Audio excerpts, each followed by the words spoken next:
Hi, and welcome to another episode of No Turning Back.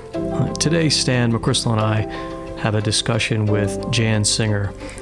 Jan might not be a name you recognize out of the gates unless you are in the retail space, but she's had an amazing career there over the years. She has been the CEO of several brands that you certainly would know, Spanx, Victoria's Secret, J. Crew, and has held senior position in others, including Nike, where she served as the VP of global footwear. So there's not a person that would understand the retail space better and has lived the leadership aspect of that world more closely than Jan over the years. And at a time when that environment is being massively disrupted because of obviously the events of the last year, just really a fascinating time to speak with someone with her background and understanding, but then also the pressures that industry has been under because of the events of the last year. So we really enjoyed this. I think in Jan you'll find an energetic, humble, and very focused leader. Again, sort of a person that breaks down some of the common myths about how leaders think about things and present things, and what you really see is just an honest, focused, and extremely hardworking person who is very reflective on her strengths and learnings over the years, and we appreciate that she's willing to share those with us here today. Hope you enjoy. Jan, thanks again for being here. I'm going to start big idea, and this is why we wanted to talk to you. I'll start with something personal. I was promoted to Brigadier General when I had 24 years in the Army already, and my father had been a general in the Army. But after a while as a general officer, I realized I didn't know how to be a general. I actually didn't know what very senior leaders are supposed to do. And you sort of learn that through trial and error. You've been a CEO at the highest levels multiple times. Mm-hmm. So I'm going to ask you the impossible questions. What is the essence of leadership at that level? Well, first of all, you make such a good point. I mean, I don't think, as much as anyone can be educated and be in school, I never came across a curriculum that said, this is the corporate curriculum. These are the levels. These are the roles. Here's what's expected from competencies at level 1, 2, and 3. There was no class. And frankly, I didn't have the network. And my family is from Brockton, Massachusetts, a very hardworking, industrial town. Didn't grow up in corporate America. So I actually love this question because people aren't equipped from the very beginning, let alone the very top. It's just not equipped. So arguably, I wasn't either. I learned really from the networking that I had to do, the listening, the coaching, the reading, and making a lot of mistakes. That's just how I learned.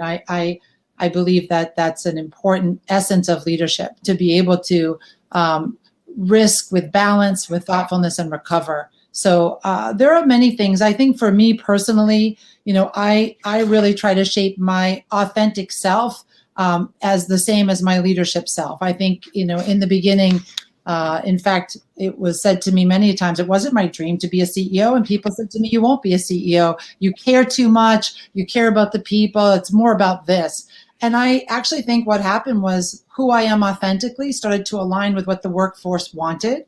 And I just started to bring what I value to the table. Things like transparency. I'm a very transparent person. I overshare at times because I think it builds trust. And I think that's the core of a team. So I'm very transparent. I think, I also have a high emphasis on agility. I especially right now, I have a tolerance for ambiguity. I like to know the answers, but I have to tolerate what I don't know. And I have to recognize always that we have to shift constantly, especially. So I bring agility to the table. And I think, taking really icky, complex problems and making them simple is my passion. Like, I love a makeover. I love a from to. I love progress. Perfection is not my thing. Progress is my thing.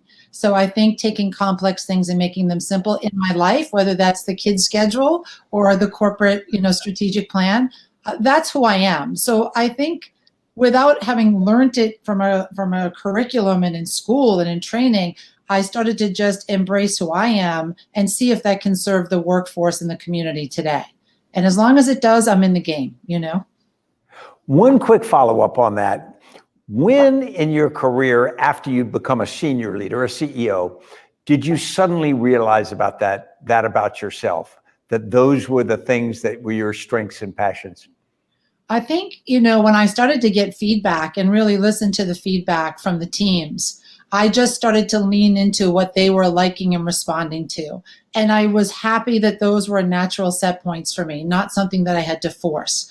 I think if they had been feeding back to me things that weren't at my core, I would have stepped aside and done something different. Yeah. So I'm a high extrovert. I get a lot of energy from the people. So if it's feeding back to me, as soon as it started to do that, and people, my husband included, kept saying, "There's more you can do here. There's more impact you can have. Keep going." But it was from the very beginning that I started to get that feedback. And when it's good, I keep going, you know? Perfect. Jan, I want to get to this year, but first, you made a great point there in the role of the senior leader around taking complex to simple, and I'd love to hear your thoughts or any techniques you've developed there, because I couldn't agree more. The best leaders I've seen through my career have had sort of standard go-to practices, be it the questions they ask. You know, I saw great leaders in the military unafraid to say, I still don't get it. And they would say that until it was simplified enough to say, okay, now I understand. Or Stan McChrystal was known for saying, okay, put the brief away, hop up to that whiteboard and explain it to me. And if you couldn't do it in that, you know, visualizing in a very simple terms, it still didn't make sense. How do you approach that breakdown from complex to simple? I mean, I think you have the same approach that I share, which is I say to them, like I'm in kindergarten, okay? If it's something really complicated, break it down as if I'd never heard it before. I landed from Mars, like, tell me.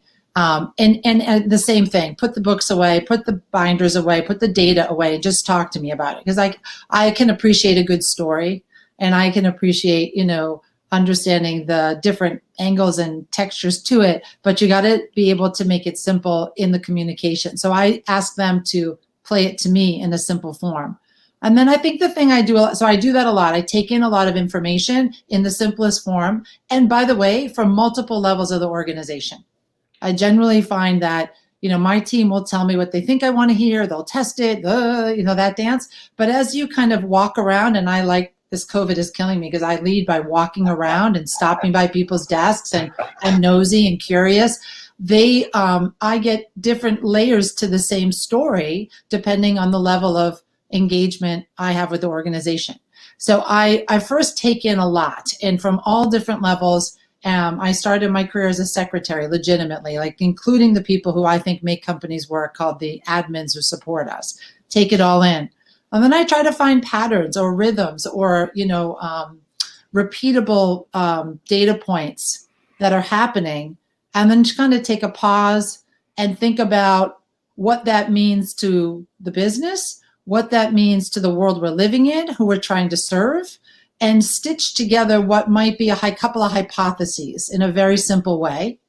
And then I might pressure test those back with the team to ultimately land on a very simple framework. I love a framework. I love simple headers to that framework. I love when people can wrap their heads around, you know, literally a very simple frame to follow. So it's kind of a repeatable process. It's intake on multiple levels. It's pattern making. It's pressure testing that with the community I work with, but also the community we live in, who we're trying to serve. And then ultimately helping the team frame this thing out to a one-page, very simple plan. And staying on that plan, like repetition. And I think that provides them with clarity of thought about what they're trying to lead within that framework. And I think it also provides them with progress, not perfection, but progress. And that builds momentum. And they can point to it and say, oh, wow, it was really worth coming to work today. Really was, because I got to make progress on this plan. That seems to serve me. But, you know, that's my approach. I know everybody has their own. No, it's a great one. We spent a year or so working with Brad Smith when he was the CEO of Intuit. And he had boiled his whole corporate strategy down to a single page that he carried with him everywhere he went. And when the good idea would hit him in the hallway, he would just take that out and say, "Where does it sit on here?" If it couldn't map in, he said, "Well, it's a great idea, but it probably isn't for us," right? I mean, infinite ideas, finite resources. And I do think that the complexity of adding causes people anxiety of like, they only want to know if they're doing a good job, I think, and are they getting rewarded for that work? If it's a cacophony or chaos, I myself can, be overwhelmed by that and not feel like I'm contributing. So I don't know. I like a one pager. I keep it in my Moleskine. Same thing. I'm like, okay, here we are. So pivoting to the here and now, you talked about some of the disruption from this year in your own leadership style, the market in general, retail. There's a few questions you could unpack in here, but I have a 12-year-old daughter, for example. In 20 years, what will her experience be like in the retail space? And how much of that will be different or accelerated because of this year? Well, retail was facing headwinds well before COVID, much like many sectors. And COVID, what I said to the teams when I first was sitting in my house staring at like the outside of, not them, but the outside for talking. I've just tried to really focus in COVID about what is going to stick. What is the sustained change that we're experiencing? Can they be the detective that figures out what's momentary and what's sustainable? I think for retail, there were multiple things that were already in flight. Whether that was multiple options of shopping channels, stores versus digital, whether that was a race to the bottom on faster, cheaper apparel, as an example, whether that was the need for personalization because of the homogenization, whether it was price value. So many things were happening. And I think what COVID did was really kick us all in the tush, quite frankly, to say, you should have moved faster, because I think what's interesting, I've spent more than half my career in manufacturing and just the last, 5 to 7 years in retail.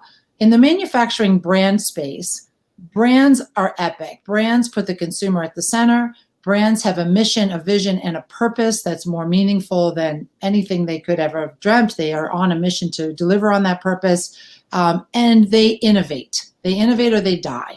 Brands do that. Retail, a judgment maybe of mine, but an observation more strongly, is very in it to make the hour, make the day, make the week. And that's important. But if you don't take the time to listen and to evolve and to innovate, you die. So I think the impact on retail was the immersion of the moment, and maybe not the opportunity to listen to the associates, listen to the customer, watch what was happening, and evolve immediately. And I believe in my leadership at the core is also innovation, which comes through, it has always come through the power of diverse voices. And those voices come from whether you want to talk diversity, equity, and inclusion from a race, gender, or orientation, or just from different ways you have grown up and come through the business. Different voices have to drive that innovation. At Nike, that was at the center of everything we did. So it was innovate for a better world, for the athlete, for the consumer, and we did. And that grew the business. In retail, it's imperative that we are listening and evolving and innovating so that your daughter, my kids, retail is the number one employer in this country.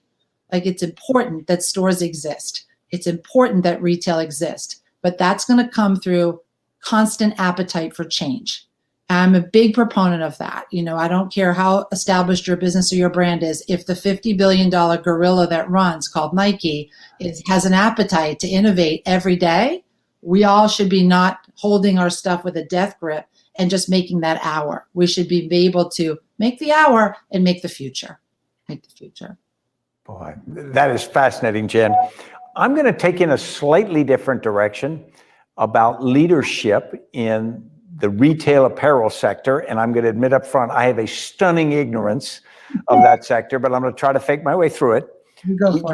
You had 3 very different challenges. At your time with Spanx, it is a growing company, maturing, trying to set things into place. When you were with Victoria's Secrets, it was this juggernaut, but but clearly one with different challenges. And then, of course, with J. Crew, you have a turnaround situation. So you've got the same leader, but three very different environments.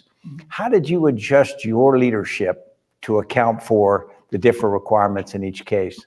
Yeah, it's a great question. I think what I first do is I try to find the common denominator. What I'll share with you is that the common denominator in all of those businesses is that they had to evolve to grow. Common denominator. The second is they all had a very strong consumer base, loyals, really loyal people. And whether we like to admit it or not, we as consumers, we age out eventually and we move on. But so it's dangerous to just have your loyals. All three of them required engagement with a new consumer. And the tricky part was, at what level did each of those businesses really require that to sustain, and how to approach that?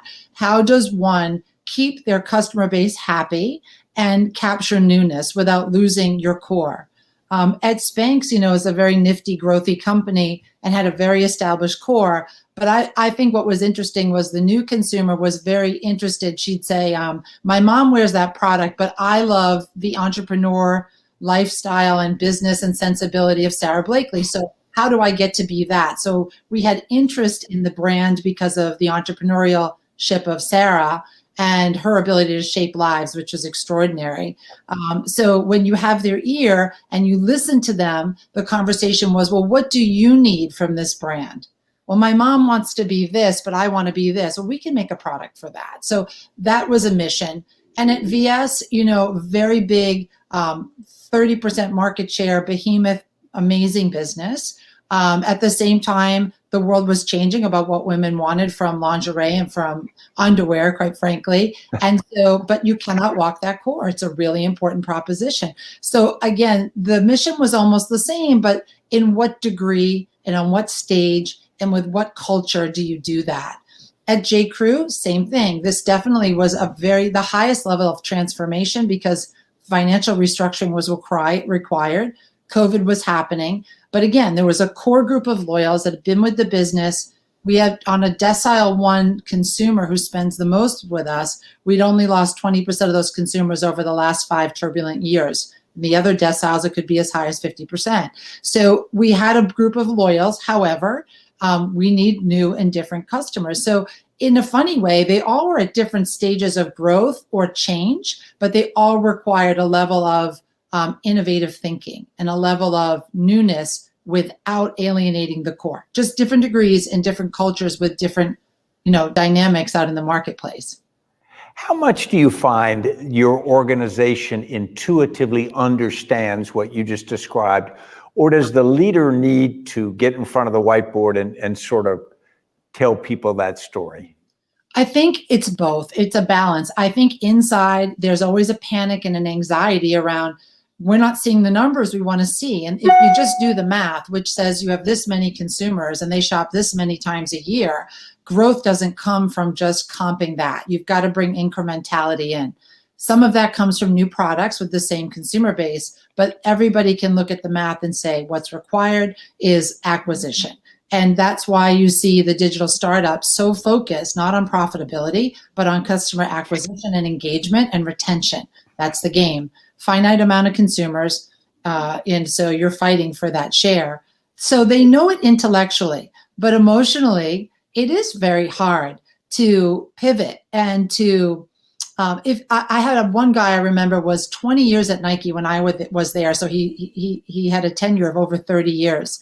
And he was the most impressive to me because he had the history and the muscle memory of what it took to grow that business as a footwear leader. But he also was super curious about what was next and how to continue to grow his leadership and what he delivered for the sake of a growing customer base. That's hard to find because if you've been there a long time and you saw success, you don't want to mess with it. Like, don't touch it. It's fine. So it is hard, but I think it's about being transparent. It's about working with the facts. And then it's really also meeting them where they are emotionally. Like, hey, this must be really scary, right? But let's test a few things. Chris, can I follow up just a second? Because I love what Jen just said there about the curiosity. When Chris and I first met, we were in the same counterterrorism command, the best counterterrorist force ever fielded in history. And I became the commanding general. I'm trying to figure it out. And I would go around to the different places because we were in combat. And I'd be asked questions by different members of the force. What do you want? Boom, boom, boom. And then I ran into Chris out in Western Iraq. And here he was an 03, we call it, and Navy lieutenant. And he isn't asking that question. He's asking why. Yeah. Why is this? It's like my granddaughter does, you know, why is there air? Why does so-and-so? And it's irksome at first, but then you go, this person is thinking past where the rest, which is why, of course, I asked Chris to join my staff at that point. I think that essential quality it's not common, but it's really valuable. Isn't it? And do you find that you have almost more trust in the why, the person who asks why, because they really are seeking to understand and perhaps challenge. We all need the challenge. Like, I don't have all the answers, and maybe you do, General McChrystal, I'm sure a lot of them, but I don't know. Like, we say what we think, but it's refreshing when it's challenged respectfully and with high curiosity. I always look at those people as, wow, you're a great thought partner for me. Let's talk about it. Help me talk through this versus, okay. Because, I mean, maybe, I don't know. Exactly. Well, you know, it's an interesting, I grew up as an athlete, and it was always rightfully so, sort of coached by my coaches to not overthink everything. And because they're finding that balance, and I think coaching people that have that natural curiosity towards, it's not always okay to push back and say, well, why are we in this fight in the first place? Looking for those to say, okay, now there's a moment you have to get decisive and say, I know enough, I'm going to move. And that's the hard balance. For me, it was a struggle, and I think coaching people towards that is an important role of leaders. I think the why is also an opportunity to motivate, meaning some of the why, when I ask why, or my team asks me why, I think they're just looking for that one last piece of value that's going to propel them, not because they're trying to be resistant and not because they're trying to be a jerk. You know, they're really, I think, I want to be in, but just give me that, like, remind me or tell me, help me see what you see. I want to learn because it's going to motivate me to move this even further. That's how I take it. And that's what I mean when I ask why, not like why, like I'm not doing that. I would actually say to you, I don't like what you're saying, but why means like, help me understand how you're thinking so I can get on board and take it to the next level, you know? It's a great point. You know, what's interesting about listening to you, if I was starting a new small competitive brand, or I was going to work for a huge established brand, there's something you've lived in both those spaces. There's something to learn here for anyone at Spectrum.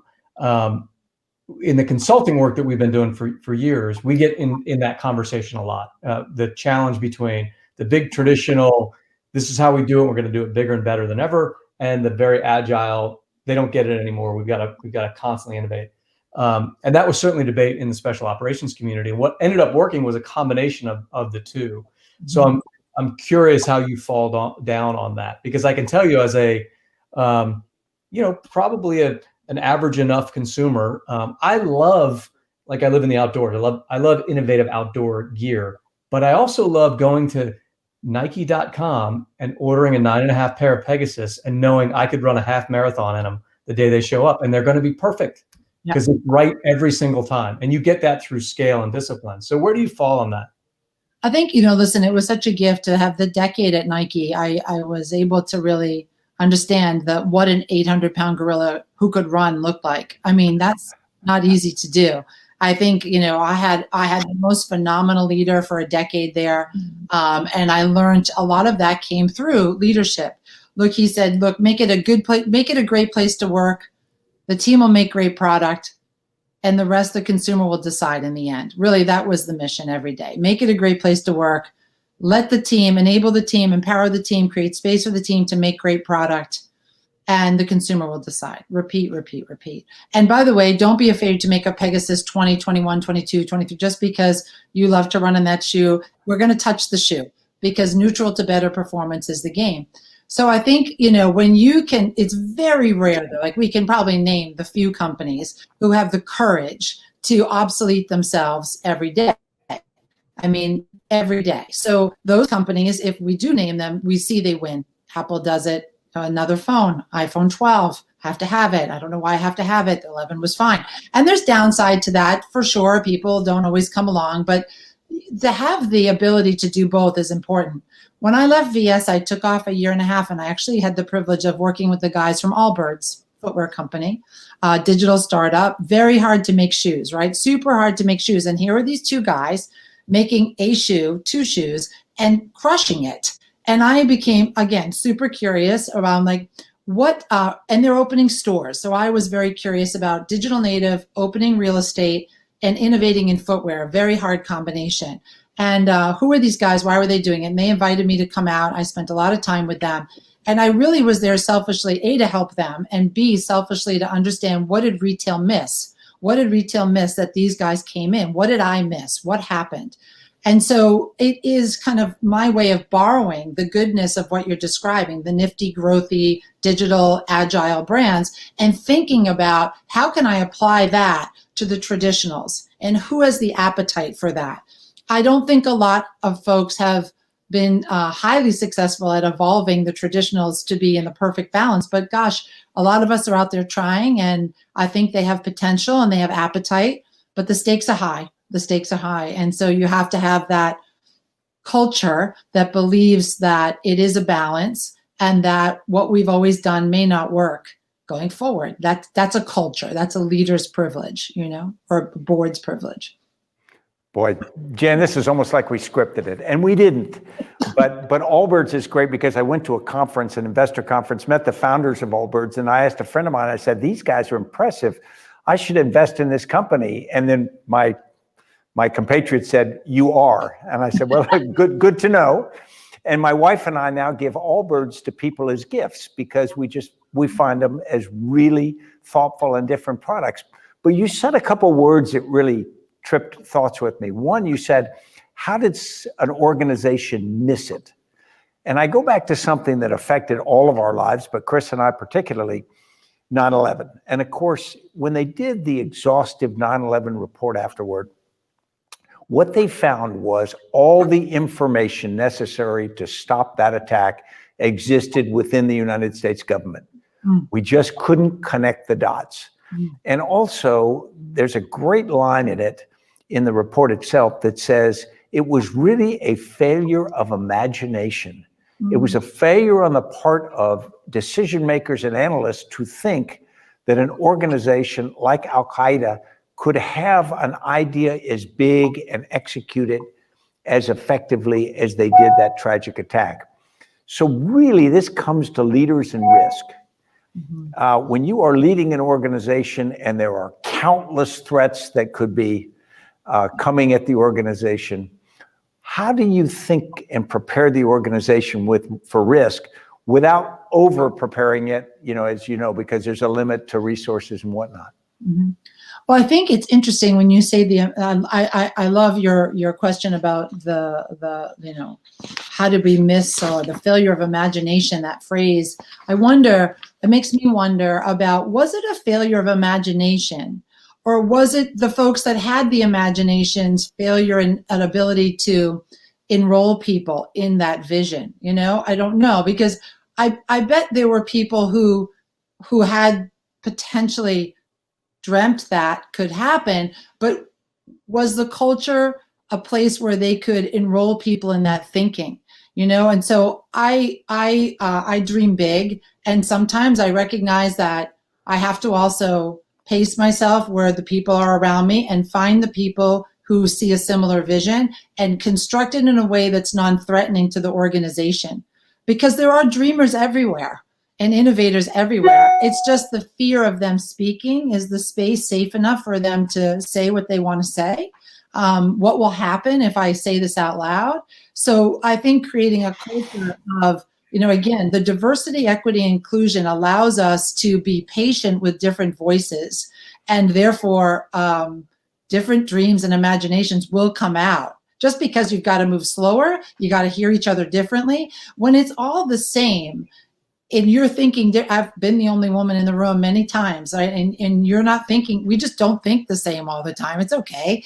It stays inside. I have to find a way, or a person in that room who has the appetite to hear the imagination. And I have to adjust my communication in a way that they'll receive it.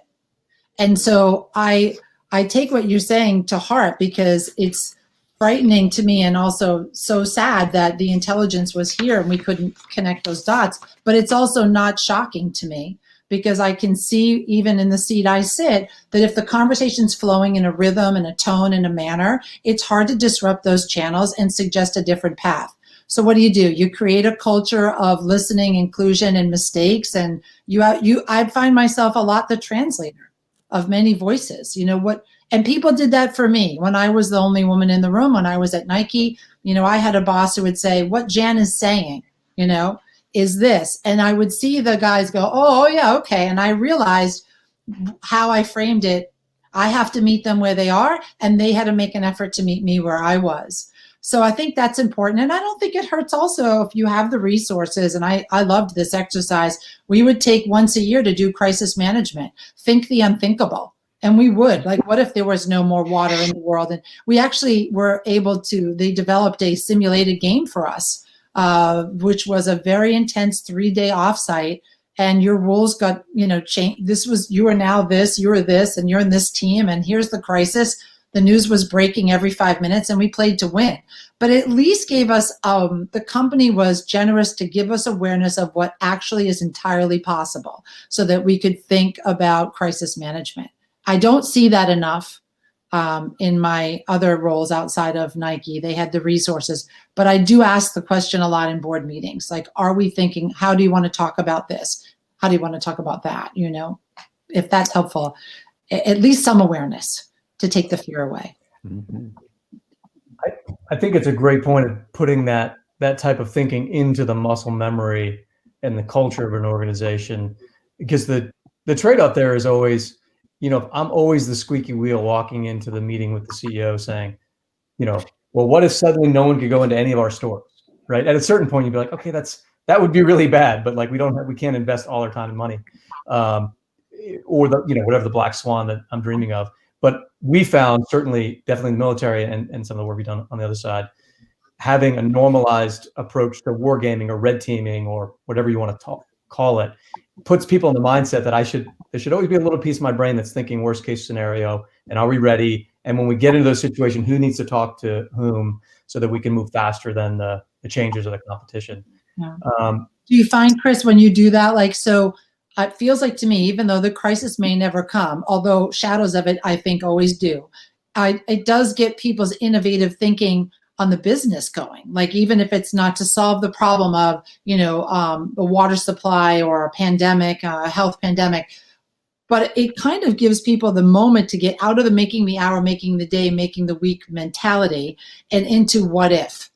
And is there a thread of that could be applied to the business that would help us in other ways? Oh, yeah, completely. And we would be the first to tell folks in the corporate space, if you force yourself to think like that once a quarter, whatever it is, that the real benefit is the second order. Maybe you nail it and you identify the risk and you get ahead of it.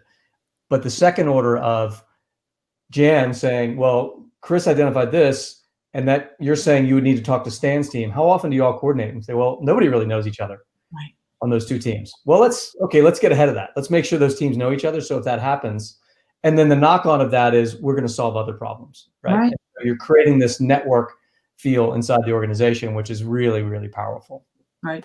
Love it. It's very interesting. From the spring until the late summer, we worked with the city of Boston to help them respond to the COVID crisis. And one of the things we found out that the mayor gives great credit is in 2015, there was a big snowstorm, not just a snowstorm that dumped snow for a short period, and being from Massachusetts, you'd know. This went for 10 straight weeks. And so what he found was you not only had to respond to new conditions, but you had to do all the normal things. Traffic had to move, schools had to open, people had to eat, work had to happen, and yet it had to happen in very different conditions. And he will tell you that helped him mentally prepare himself for when COVID came, when Wow. you would have to keep the city functioning under entirely new set of circumstances around him, and very, very interesting. Let me ask a question, if I could, that's more personal, Jan. You lead people who are dependent upon you. You've got investors. You've got all the different challenges through all the different jobs that you've had, but you got to keep yourself going. And so there is the question of, you've got twins, full-time job right there. You've got your health, you've got all these things. How do you do that so you are the most effective Jan you can be every day when you engage with the team? Well, I mean, first of all, I'm the epitome right now of the sandwich generation. I have parents who are aging and both had COVID, and it's been extremely challenging. I've got twins who are 13. I've got, the sandwich is real every day. I pivot between, we ended up staying at the Cape because it was a crazy storm last night. And so, they were in school and they don't have their collared shirt. And so I'm like, firefighting that and I'm dealing with real time, my parents' issues and making sure they're safe and getting better. I think a couple of things. Number one, I'm married to an incredible guy, by the way, retired Coast Guard commander. He's amazing, trains for failure. He's a fixed wing search and rescue pilot. He served and was in the Gulf War, and he's that guy. So first of all, you make sure you partner yourself with somebody who is your complement. I would say that is there for you, ride or die. I mean, he is the person that said to me, you could be a CEO. Like, why aren't we doing this? You're getting these calls every day. He's with me on this journey. We've moved multiple times. He's always up for that challenge. And it's really important that he and I stay connected. And that's not easy, and that's important. So whoever you partner with, it's important to be with the good guys or women or people that you feel are having your back no matter what. So that's number one. And then number two, to find that support, if not with one individual, in your community, whether it's your church or community center or the places you serve and support, there's community for everybody out there. And I am, I get energy from people. I've been in isolation for months. What I do physically, I get up, this is most recently when things got really hard, every day and get out and just start walking. I just walk. And I walk for as much time as I can, and I have. And while I'm on that walk, I'm listening to podcasts like yours, and I'm listening to things that I need that day. Do I need information about where we are in the election? Do I need information about the pandemic? Do I want to hear something light and inspiring? Do I want to hear about how I'm going to manage my team in this crisis? And I tune in and I start walking. But then I also talk. Friends call. I have a coach I've had for 15 years. I will take as much support as my wallet and my mind can handle if I have to, because and I talk, Tuesday nights as a group of CEOs, we get on a Zoom call. It's all about, for me, definitely health and wellness, and it's about the people I surround myself with. And I'm there for them too. This doesn't go one way. This is really a tough time in retail. It used to be, I think, a community of sharp elbows. But what I can tell you through this journey I've been on is it's a constituency of the collective leadership. It is very dated to think I win, you lose, I'm climbing the corporate ladder, I don't need anybody else. There's not a retailer that I haven't called that hasn't picked up the phone and said, how's it going? What are you doing about furloughs? What are you doing about pay? How are you going to keep your store safe? What about your customer? What about your inventory? We talk about it all.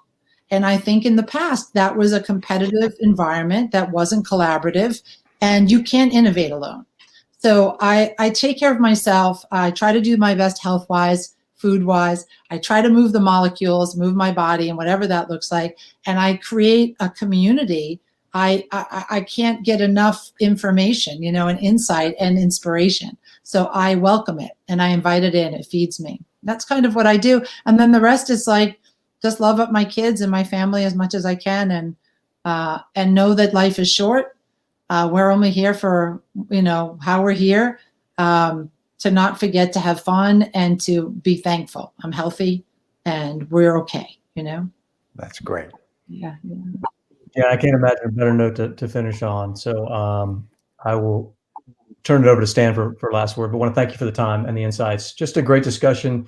your career has been and will continue to be one for others to learn from. So thanks for sharing the lessons with us. Thank you, Chris. I appreciate that and the time. Thank you very much. Yeah, and thanks for your candor too. I mean, a bunch of young leaders are going to go to school in what you've just said in the last 40 minutes, and they are going to be better leaders for it. And so if there's anything that we can leave people that matter to us, it's the people that follow us. So thank you so much. Well, thank you. Thank you for the honor and the privilege to be here with you today. And I learn a lot every time I hear you speak. And thank you for sharing this wisdom with so many. We didn't have it growing up, so I hope it helps. Thank you. Take care. Thank you. Thanks, Jen.